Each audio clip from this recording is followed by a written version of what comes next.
இன்றைக்கி பணியாரம் சுடலான்ட்டு இட்லி மாவு மீதம் இருந்துச்சு.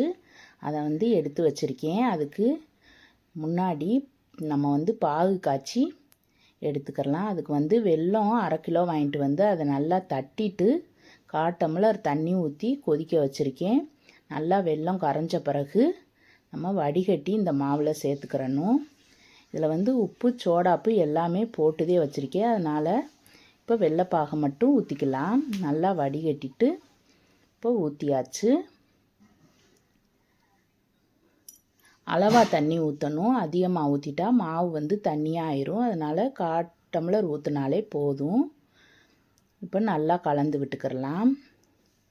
நல்ல கலரான வெல்லமாக இருந்துச்சு. பணியாரமுமே நல்ல கலராகவும் டேஸ்ட்டாகவும் இருந்துச்சு. இப்போ கலந்து வச்சுட்டு அப்புறமா ஒரு சின்ன கரண்டி எடுத்திருக்கேன். அதில் நெய் ஊற்றிட்டு தேங்காய் செல்லை சின்ன சின்னதாக நறுக்கி வச்சுருக்கேன். அதையும் போட்டு நல்லா வறுத்து எடுத்துக்கிறணும். கொஞ்சம் கிறிஸ்பியாக பணியாரம் சாஃப்டாகவும் தேங்காய் உள்ளே இருக்கிறதுனால கிறிஸ்பியாகவும் நல்ல டேஸ்ட்டாக இருக்கும். அதனால தான் தேங்காய் செல் போடுறேன். இந்த பணியாரத்துக்கு சுக்கு இருந்தால் சுக்கும் கொஞ்சம் தட்டி போட்டுக்கிட்டால் மணமாக இருக்கும். இப்போ அந்த பாத்திரம் பத்தலை. அதனால் வேறு ஒரு வடைச்சட்டியில் அதை எடுத்து கொட்டி நான் வறுத்துக்கிட்டு இருக்கேன்.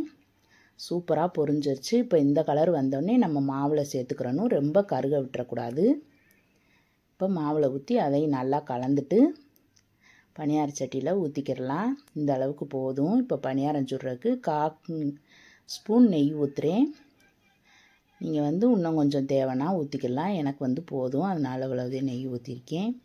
ஊற்றிட்டு 3/4 குழிக்கு மாவு சேர்த்துக்கிறணும். அப்போதையும் பணியாரம் பொசுன்னு வரும்போது இல்லைன்னா வெளியே வந்துடும் மாவு. பாருங்கள், 3/4 குழிக்கு ஊற்றுனேன். பணியாரம் நல்லா பொசுன்னு வந்துருச்சு.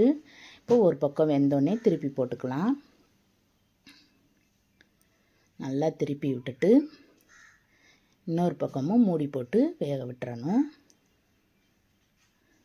இப்போ பாருங்கள், 2 பக்கமும் வெந்துருச்சு. நல்லா சூப்பராக நல்லா ஒரு பக்கம் மொறுமொறுன்னு ஒரு பக்கம் சாஃப்டாகவும் நல்லா தித்திப்பான பணியாரம்.